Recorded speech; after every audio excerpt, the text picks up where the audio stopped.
जो good afternoon सभी को। तो बेटा, आज हम क्या करने वाले हैं? आज हम एक नया चैप्टर शुरू करेंगे जिसका नाम है सूक्ष्म जीवों का सामान्य परिचय एवं वर्गीकरण। सभी को बहुत बहुत गुड आफ्टरनून। ठीक है, सभी अच्छी तरह से एकदम से एक्टिव होके आ जाइए। हम इस चैप्टर को बहुत ही मज़ेदार तरीके से पढ़ने वाले हैं। स्टार्ट करें हम लोग। तो बच्चे, आप सबको पता है और आप सब देखते भी हो, हमारे चारों तरफ हम बहुत सारी चीजों यानी कि बहुत सारे जीव जंतुओं को देखते हैं, है ना। अपने आसपास क्या क्या देखते हो बेटा? बहुत सारे पेड़ पौधे देखते हो, जीव जंतुएं देखते हो। लेकिन इसमें आप देखो, कई जीव जो होते हैं कई रूप के होते हैं, कई आकार के होते हैं, कई प्रकार के होते हैं। पेड़ पौधों की अगर हम बात करें तो पेड़ पौधे भी बड़े होते हैं, छोटे होते हैं, सबसे छोटे हैं, बहुत छोटे होते हैं। लेकिन कुछ जीवों को हम अपने नग्न नेत्रों से नहीं देख सकते। क्या कहा मैंने? कुछ जीवों को हम क्या नहीं कर सकते? अपनी नेकड आई से या अपने नग्न नेत्रों से नहीं देख सकते। क्या आप उन जीवों का नाम बता सकते हैं? वो किस प्रकार के जीव होते हैं जिन्हें हम अपनी आंखों से देख नहीं पाते? हम एक हाथी को देख पाते हैं, एक घोड़े को देख पाते हैं, चींटी को देख लेते हैं, है ना। इन सबको हम लोग देख पाते हैं। लेकिन कुछ ऐसे जीव होते हैं जिन्हें हम अपनी नग्न नेत्रों से नहीं देख सकते। CS गहुरा ने कहा है अमीबा। वेरी गुड, बहुत अच्छा आंसर है आपका। जी हाँ, पैरामीशियम कहा है किसी ने, UPS सायरा ने कहा है पैरामीशियम। ओके, तो अमीबा, पैरामीशियम, ये सब क्या है बेटा? इनको हम क्या कहते हैं? इन सभी जीवों को कुछ कहते हैं हम। हाँ, जैसे कि एनिमल्स, प्लांट्स वगैरह बोलते हैं, उसी तरह से जो छोटे छोटे जीव होते हैं जिन्हें हम देख नहीं सकते, उन जीवों को हम क्या कहते हैं? कोई बता सकता है मुझे? ये जो अमीबा, पैरामीशियम सब क्या होते हैं बेटा? ये सब सूक्ष्म जीव होते हैं। क्या होते हैं ये? सूक्ष्म जीव, है ना। जिन्हें अंग्रेजी में क्या कहते हैं? सूक्ष्म जीवों को क्या कहते हैं बेटा इंग्लिश में? क्या कहते हैं? माइक्रो ऑर्गेनिजम्स, है ना। क्या कहते हैं उनको? Microorganism. Yes, euglena. Very good. UPS डोमेलिया ने कहा है युग्लिना, प्रोटोजोआ, बहुत बड़ी। ये सब एग्जाम्पल्स है। किसके एग्जाम्पल्स है बेटा? सूक्ष्म जीव के या माइक्रो ऑर्गेनिजम्स के। जैसे कि आपने बताया, आप सभी ने जो एग्जाम्पल्स दिए हैं बिल्कुल सही दिए हैं। तो इनको कलेक्टिवली हम कहते हैं सूक्ष्म जीव अथवा माइक्रो ऑर्गेनिजम्स। ठीक है, तो आज हम पढ़ेंगे माइक्रो ऑर्गेनिजम्स या सूक्ष्म जीवों के बारे में, उनके वर्गीकरण के बारे में, वो कितने प्रकार के होते हैं, कहाँ कहाँ पाए जाते हैं, ये सब हम आज की कक्षा में आपसे चर्चा करने वाले हैं। ओके, चले तैयार हो जाइए। तो बेटा, सूक्ष्म जीवों की जब हम बात करते हैं तो वे ऐसे जीव होते हैं जिन्हें हम माइक्रो ऑर्गेनिजम्स कहते हैं। सूक्ष्म जीवों को देखने के लिए हमें किसकी आवश्यकता पड़ती है? हमने कहा हम नग्न नेत्रों से उन्हें नहीं देख सकते, तो हम किसका प्रयोग करते हैं उनको देखने के लिए? किसका प्रयोग करते हैं बेटा? जी हाँ, बिल्कुल सही कहा आपने। हम माइक्रोस्कोप का प्रयोग करते हैं, है ना। सूक्ष्मदर्शी का प्रयोग करते हैं। उसी से हम लोग किसको देख सकते हैं? माइक्रो ऑर्गेनिजम्स को या सूक्ष्म जीवों को देख सकते हैं। और ये जीव इतने छोटे होते हैं, तभी तो हम इनको क्या नहीं कर सकते? इनको हम नग्न नेत्रों से बिल्कुल भी नहीं देख सकते। ठीक है, ओके। तो बेटा, अब हम बात करेंगे सूक्ष्म जीवों की विशेषताओं के बारे में। क्या बात करेंगे? सूक्ष्म जीवों की विशेषताओं के बारे में। विशेषताएं। चले, चलिए बच्चे। अब देखो, इनकी विशेषताओं की जब हम बात करते हैं तो सूक्ष्म जीव जो होते हैं वो कई प्रकार के होते हैं। कई प्रकार के होते हैं, उस प्रकार की तरफ आगे जाएंगे हम। पहले उनके फीचर्स जरा देख लेते हैं। चलिए, तो जो सूक्ष्म जीव होते हैं वो कैसे होते, कहाँ पाए जाते हैं? आपके मन में सवाल आता है ना कि सूक्ष्म जीव कहाँ पर होते हैं। तो बेटा, सूक्ष्म जीव जो होते हैं वो सर्वव्यापी होते हैं। सर्वव्यापी का मतलब क्या होता है? यानी कि किसी भी परिस्थिति में, हवा में हो, पानी में, मिट्टी में, मनुष्य के शरीर में, जीव जंतुओं के शरीर में, पादपों में, हर कहीं जगह जो है कौन पाए जाते हैं? सूक्ष्म जीव जो है पाए जाते हैं। ओके। तो हमारे YouTube से भी बहुत सारे साथी हमसे जुड़े हुए हैं, वे भी बहुत अच्छे तरह से जवाब दे रहे हैं। यूपीएस फतेहपुर से रेणु देवी जी, भावना कपूर जी, देन कॉम्पोजिट स्कूल सुंदरपुर से, सीएस अब्दालपुर से, सभी बच्चे जो है बहुत बढ़िया तरीके से आंसर कर रहे हैं, इंटरेक्टिव तरीके से हमसे जुड़े हुए हैं।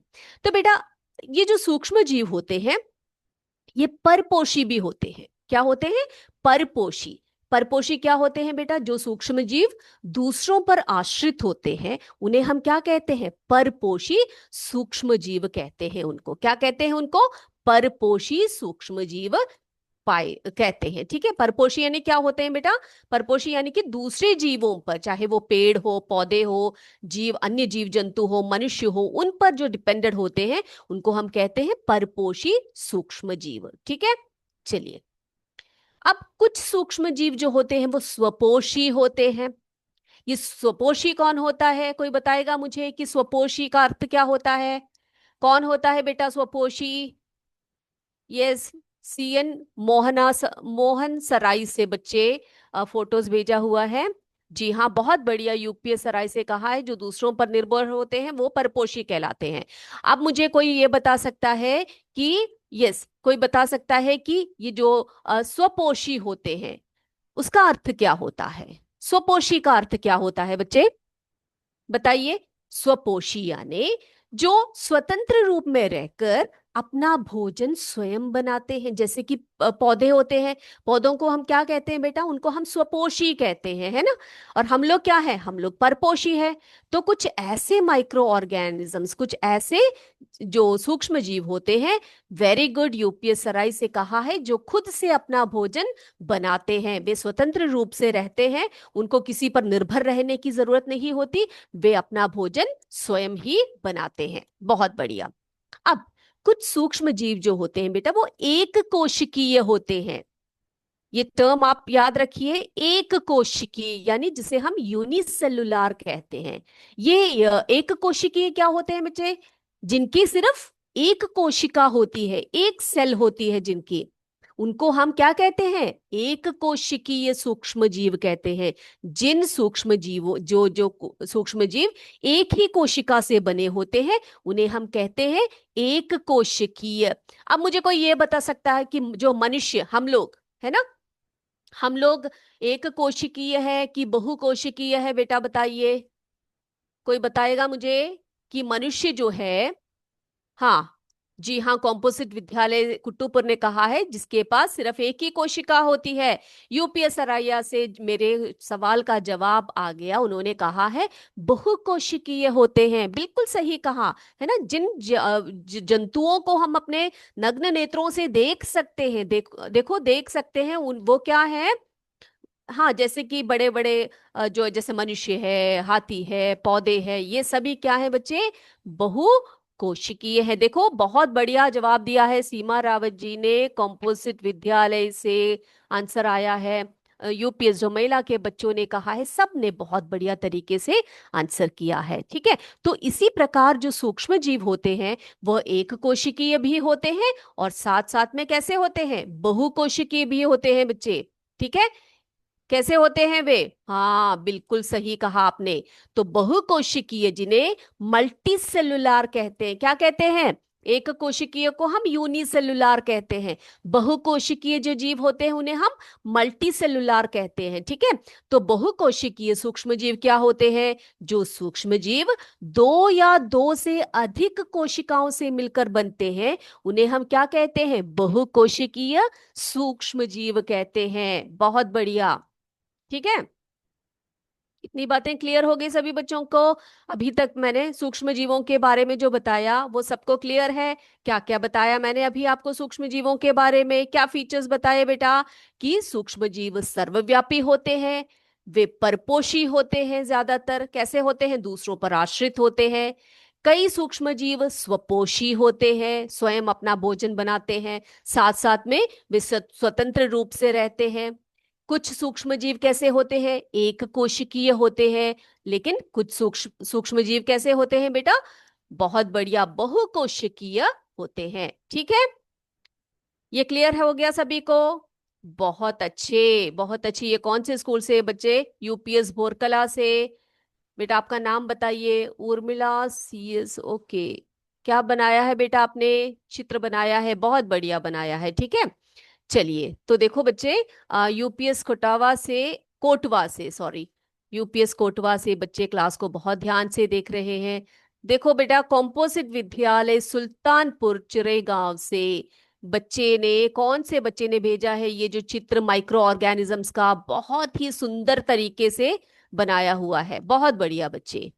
ठीक है, क्लियर है सभी को? क्लियर हो रहा है? ओके, बहुत बढ़िया। देन ये किसका है? सीए सरैया से बच्चों ने नोट्स भी भेजा हुआ है। बहुत अच्छे। ठीक है, तो विशेषताओं की बात करें, अब हम देखते हैं सूक्ष्म जीवों के प्रकार। आप जानते हो सूक्ष्म जीव कितने प्रकार के होते हैं? कोई बता सकता है मुझे सूक्ष्म जीव के प्रकार कितने होते हैं? कौन कौन से प्रकार होते हैं उनके? जानना चाहेंगे आप लोग? ओके, बताते हैं आपको। तो सूक्ष्म जीवों के प्रकार के बारे में जरा देख के आते हैं। तो सूक्ष्म जीव जो होते हैं इनके प्रकार हैं, देखो कौन कौन से हैं। देखो, जीवाणु, जिसे हम क्या कहते हैं? बैक्टीरिया कहते हैं। क्या कहते हैं जीवाणुओं को? बैक्टीरिया कहते हैं। ठीक है, अब दूसरा प्रकार देखो यहां पर, विषाणु। ये रहा, विषाणु को क्या बोलते हैं अंग्रेजी में? वायरस कहते हैं, वायरसेस, है ना। और देखो अगला, अगला क्या करें हम लोग, ये देखो यहां पर, ये क्या है? कवक है। ये कवक एक प्रकार का सूक्ष्म जीव है जिसे हम फंगई कहते हैं या फंजय कहते हैं। अगला है शैवाल, जिसे हम एल्गे बोलते हैं। और प्रोटोजोआ। ठीक है, और प्रोटोजोआ। तो मुख्य रूप से सूक्ष्म जीवों को हम 5 भागों में बांटते हैं। ठीक है, इनका वर्गीकरण कैसे करते हैं हम लोग? 5 भागों में मुख्य रूप से इनका वर्गीकरण करते हैं। वे कौन कौन से हैं बेटा, बताइए। बहुत बढ़िया, किरातपुर से कहा है, fungi, protozoa, bacteria, viruses, algae. बहुत बढ़िया, बहुत बढ़िया, बहुत बढ़िया। तो सीमा रावत जी ने हमें फोटो भी भेजी हुई है अपने स्कूल से, कॉम्पोजिट विद्यालय कुट्टूपुर से। जी हाँ, बहुत अच्छे। यूपीएस भोरकला का भी आंसर आया है। उन्होंने भी कहा है कि जो जीवाणु होते हैं वो कैसे होते, सॉरी, जो जीवाणु, विषाणु है ना, विषाणु, फिर कहा उन्होंने कवक, शैवाल, प्रोटोजोआ। तो ये बात क्लियर हो गई सभी को? अब किसी को कोई डाउट रहेगा बच्चे? किसी को कोई डाउट नहीं है ना कि सूक्ष्म जीवों के प्रकार कितने होते हैं? तो हम सबसे पहले बात करेंगे कौन से सूक्ष्म जीव की? जीवाणु की बात करते हैं। ठीक है, जीवाणु के बारे में कोई मुझे कुछ बता सकता है? जीवाणु के बारे में कोई मुझे कुछ बता सकता है? तो सबसे पहला प्रकार जो है जीवाणु, जिसे हम बैक्टीरिया कहते हैं, उसके बारे में बात करते हैं। जीवाणु या बैक्टीरिया। ओके, चले।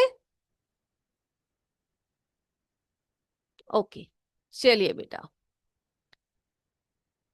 ओके, किसी ने कहा है नो आइडिया। कोई बात नहीं, आज के बाद किसी को कोई ऐसा नहीं बोलेगा कि कोई नो आइडिया नहीं बोलेगा। अभी बताते हैं आपको जीवाणुओं के बारे में, बैक्टीरिया के बारे में बताते हैं। ठीक है, चलिए बेटा। तो यहाँ पे आप देखिए, जो बैक्टीरिया होते हैं, यहाँ पे देखिए, यानी कि जिन्हें हम कहते हैं जीवाणु। ठीक है, जिन्हें हम क्या कहते हैं? उन्हें जीवाणु कहते हैं। यहाँ पे अभी बताते हैं आपको। तो ये जो जीवाणु होते हैं जिसे हम कहते हैं बैक्टीरिया, यहाँ पे देखिए, दिखाई पड़ रहा है आप सबको? क्लियर है? ओके, तो जीवाणु या बैक्टीरिया, जीवाणु, सबसे पहले बात तो ये है कि बेटा जीवाणु जो है वो एक कोशिकीय जीव होता है। ठीक है, जीवाणु एक कोशिकीय यानी कि यूनिसेल्युलर ऑर्गेनिज्म होता है, माइक्रो ऑर्गेनिज्म होता है। UPS Ramsinghpur, UPS Tari, then you composite school Baswar से, अंकिता रतन पांडे जी के यूपीएस कमौली से, PM Shri UPS CS Narpatpur से, सभी हमसे जुड़े हुए हैं। बहुत प्रसन्नता हो रही है आप सबसे मिलके, ठीक है। तो बेटा जीवाणु एक कोशिकीय जीव होते हैं। बेटा बैक्टीरिया की खोज जो है एक महान साइंटिस्ट ने की थी, उनका नाम है लिवनहॉक। क्या है? लिवनहुक ने क्या की थी? बैक्टीरिया की खोज की थी या जीवाणु की खोज की थी। एंटोनी लिवनहॉक है उनका पूरा नाम। तो बैक्टीरिया की खोज यानी कि जीवाणु की खोज की थी किसने? लिवनहुक ने। ओके। अब जीवाणुओं की कोशिका में, मैंने कहा आपसे जीवाणु जो है एक कोशिकीय जीव है, उनकी कोशिकाओं में केंद्रक नहीं पाए जाते हैं। उस पॉइंट को नोट करके रखिए बेटा। जीवाणुओं की कोशिकाओं में केंद्रक, जिसे हम न्यूक्लियस कहते हैं, नहीं पाया जाता है। ओके, जीवाणुओं की कोशिकाओं में क्या नहीं होता? केंद्रक नहीं होता है। अब जीवाणु के चारों ओर एक मजबूत आवरण होता है, जिसे क्या कहा जाता है बच्चे? कैप्सूल कहा जाता है। क्या कहा जाता है? कैप्सूल कहा जाता है। जीवाणु के चारों ओर एक मजबूत आवरण होता है, प्रोटेक्टिव लेयर होता है, उसे कैप्सूल कहा जाता है। अब देखो, अनुकूल वातावरण में जैसे ही इनको अनुकूल वातावरण मिलता है, ऐसा लगता है कि जब ये जो है बहुत अच्छा वातावरण है इनके लिए, तो ये क्या करते हैं? जीवाणु बहुत तेजी से वृद्धि करते हैं। क्या करते हैं? बहुत तेजी से वृद्धि करते हैं। यस यस यस, बहुत बढ़िया। ओके। तो बहुत तेजी से वृद्धि करते हैं। अब देखो बेटा, कई बीमारियां होती है जैसे कि टीबी, टाइफॉइड, कॉलरा, प्लेग आदि। इन बीमारियों के बारे में सुना है आपने? टीबी जिसको हम क्षय रोग कहते हैं, ट्यूबरकुलोसिस कहते हैं, टाइफॉइड, कोलरा, प्लेग आदि जो बीमारियां होती है ना, ये सभी किसके कारण होता है? जीवाणु के कारण होता है या बैक्टीरिया के कारण होता है? जी हाँ विजय कुमार जी, नमस्ते। सीएस पुरा लक्षण जी, क्लियर है मैम, कहा है उन्होंने। देन यूपीएस राम सिंहपुर से कहा है क्लियर है मैम। ओके, क्लियर हो रहा है, अच्छा है। ओके, अगला है पाचन में सहायक। तो बेटा कुछ जीवाणु जो होते हैं हमारे आंतों में होते हैं, जो हमारे लिए क्या होते हैं? हमारे लिए बहुत ही लाभदायक होते हैं। कुछ लाभदायक जीवाणु होते हैं जो हमें पाचन में सहायता करते हैं, ठीक है। तो पाचन में सहायक। अब बच्चे, कितने बच्चों को दही खाना पसंद है? कितने बच्चों को दही खाना पसंद है बेटा? सबको पसंद है ना? दही बहुत स्वादिष्ट होता है, साथ में हमारे लिए, शरीर के लिए भी बहुत महत्वपूर्ण होता है, अच्छा होता है। तो यूपीएस सरैया ने कहा है लैक्टोबैसिलस। देखो उनका आंसर भी आ गया बहुत जल्दी। तो दूध से दही में जो कन्वर्शन होता है, जो परिवर्तन होता है, उसमें भी एक जीवाणु का कार्य होता है। उस जीवाणु का नाम क्या है? लैक्टोबैसिलस, ठीक है। क्या है? लैक्टोबैसिलस। तो दूध से दही बनाने की जो प्रक्रिया होती है, उसमें भी जीवाणुओं का योगदान होता है। अब बच्चे, कुछ जो होते हैं बैक्टीरिया जो होते हैं, नाइट्रोजन स्थिरीकरण में सहायता करते हैं, ठीक है। कुछ बैक्टीरिया क्या करते हैं? नाइट्रोजन स्थिरीकरण में सहायक होते हैं, जिससे कि पेड़ पौधों की बहुत अच्छी वृद्धि होती है। तो उसमें कौन होता है? उसमें भी जो है उसके लिए भी कुछ प्रकार के जो जीवाणु होते हैं वो सहायक होते हैं। भोजन के रूप में देखो, स्पाइरुलिना नामक जो एक प्रकार का साइनोबैक्टीरिया होता है, उसको भोजन के रूप में लिया जाता है। तो बैक्टीरिया के बारे में या जीवाणु के बारे में सभी बच्चों को क्लियर हो गया। सबसे पहले सूक्ष्म जीव की बात की हमने। पहले तो हमने कहा सूक्ष्म जीवों के प्रकार, 5 प्रकार के सूक्ष्म जीव होते हैं, है ना। उसमें से सबसे पहला जो हमने बात की वो है जीवाणु के बारे में। जीवाणु एक कोशिकीय जीव होते हैं। बैक्टीरिया की खोज या जीवाणु की खोज एंटनी लिवनहॉक ने की थी। जीवाणुओं की कोशिकाओं में केंद्रक नहीं होते हैं। जीवाणुओं के चारों ओर एक मजबूत आवरण होता है, जिसे कैप्सूल कहा जाता है।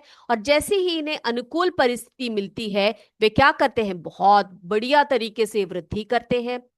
बहुत सारे रोग जैसे टीबी, टाइफाइड, कॉलरा, प्लेग आदि कौन फैलाता है? जीवाणु फैलाते हैं। पाचन में भी ये हमारी सहायता करते हैं। हमारी आंतों में कुछ बहुत ही लाभदायक सूक्ष्म जीव होते हैं जो हमारी सहायता करते हैं पाचन में। दूध से दही बनाने का कार्य भी कुछ सूक्ष्म जीव करते हैं जैसे कि लैक्टोबैसिलस। नाइट्रोजन स्थिरीकरण में भी कुछ बैक्टीरिया हमारी सहायता करते हैं जैसे कि साइनोबैक्टीरिया। भोजन के रूप में स्पाइरुलिना नामक साइनोबैक्टीरिया जो है भोजन के रूप में लिया जाता है। तो आई होप आज जो मैंने पढ़ाया है वो सभी बच्चों को क्लियर हो गया है। इतनी बातें क्लियर है बच्चे सभी को? ओके, यस मैम कहा है। एमसीक्यू ले ले, अभी स्टार्ट करें हम लोग एमसीक्यू। सभी तैयार हो जाइए। ओके, बहुत बढ़िया तरीके से। अगर आपको क्लास क्लियर है तो आप मुझे बताना, ठीक है? ओके, अगर कोई बात क्लियर नहीं है तो वो भी आप जरूर बताइएगा। तो चलिए बेटा, हम स्टार्ट करते हैं एमसीक्यू।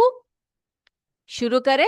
चलिए, सभी बच्चे अपने नोटबुक्स लेकर तैयार हो जाइए बेटा। तो आज का जो एमसीक्यू है हमारा, आज हम जो हमारा पिछला चैप्टर था ना खनिज एवं धातु, उसमें से क्वेश्चंस है आपके लिए। ओके, शुरू करें। पहला प्रश्न है, धातु ऑक्सीजन के साथ प्रतिक्रिया करने पर क्या उत्पाद मिलता है? धातु जो है वो ऑक्सीजन के साथ जब प्रतिक्रिया करती है तो क्या बनता है? धातु ऑक्साइड, धातु कार्बोनेट या धातु हाइड्रोक्साइड? चलिए, लिखिए आंसर। धातु ऑक्सीजन के साथ जब प्रतिक्रिया करती है तो क्या बनाती है, क्या उत्पाद बनता है?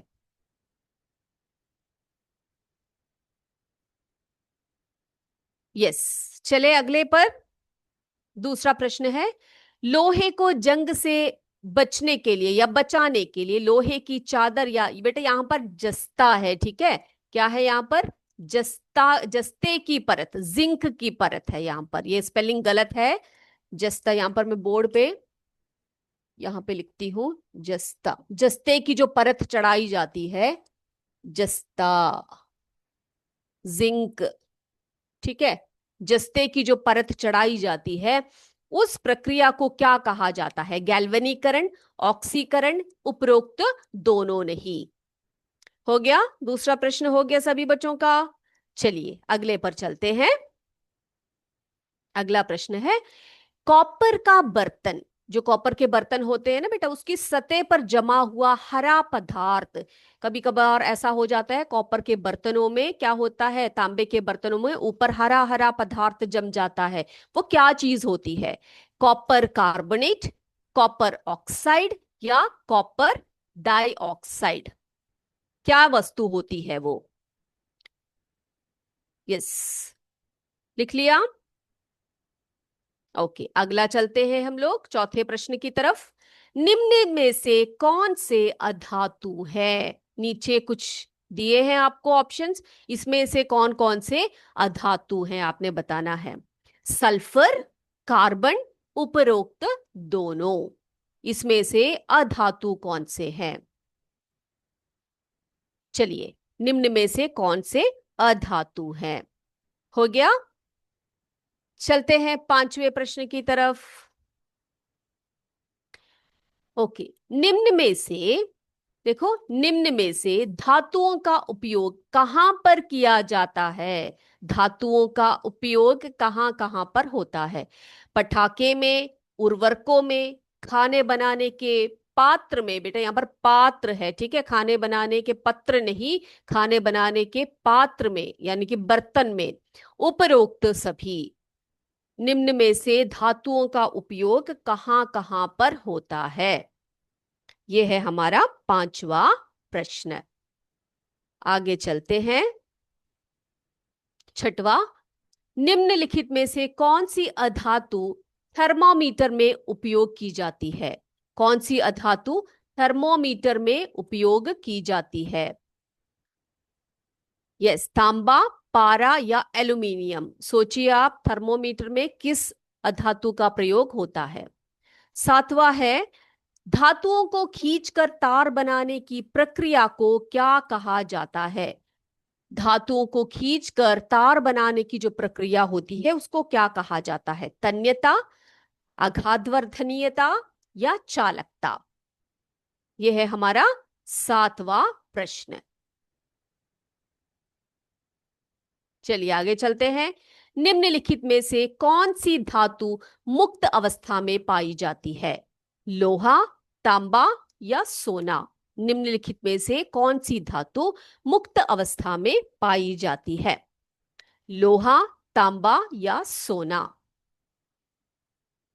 नौवा है, जिप्सम किस धातु का अयस्क है? जिप्सम किस धातु का अयस्क है? Copper, lead, calcium?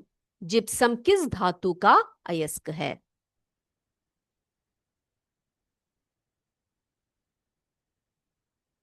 10वां देखते हैं।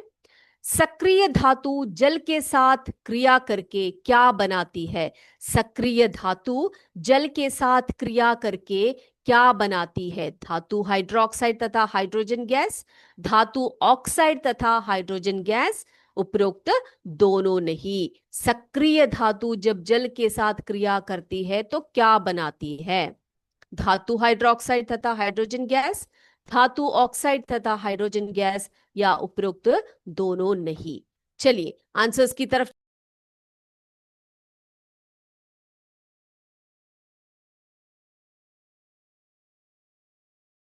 ओके, नंबर 1 धातु ऑक्साइड, दूसरा है गैल्वेनीकरण, तीसरा है कॉपर की बर्तनों पर सतह पर जमा हुआ हरा पदार्थ क्या है? कॉपर कार्बोनेट है। चौथा है कौन सी वस्तु अधातु है? सल्फर, कार्बन, ये दोनों ही अधातुएं हैं। धातुओं का उपयोग पटाखों में करते हैं, उर्वरकों में करते हैं, खाना बनाने के पात्रों में करते हैं। कौन सी अधातु थर्मोमीटर में प्रयोग की जाती है बेटा? पारा। तन्यता होती है धातुओं को खींचकर तार बनाने की प्रक्रिया। धातु जो है मुक्त अवस्था में पाई जाती है वो है सोना। जिप्सम जो है किस धातु का अयस्क है? कैल्शियम का। सक्रिय धातु जल के साथ अभिक्रिया करके धातु हाइड्रोक्साइड तथा हाइड्रोजन गैस का निर्माण करती है। तो बेटा आज का क्लास यहीं पर समाप्त हुआ है। अगले क्लास में आपसे फिर मिलेंगे और भी बहुत सारी बातें करेंगे। तब तक जय विद्या शक्ति, जय हिंद, जय भारत। धन्यवाद। Thank you sir.